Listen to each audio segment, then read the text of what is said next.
Sad to leave your loved ones behind? Worried your child is not doing well in school? Having problems with your children?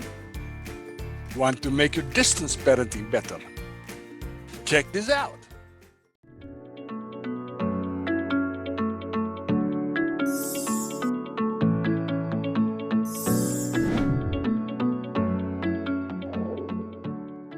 You gave us a platform where we know that whatever we let out will be safe, and that we will not be judged. I wanna congratulate the team.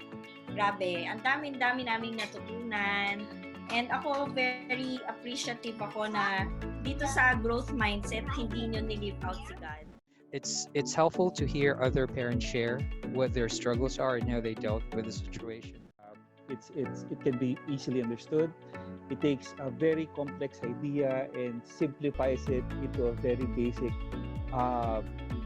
tool that even I can understand.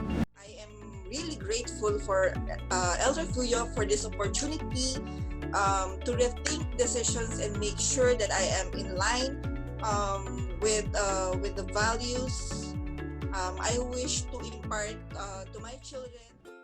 Are you interested? Send us an email.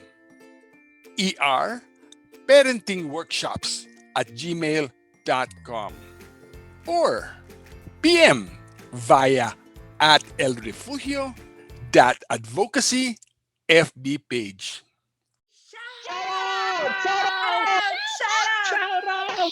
Shout out!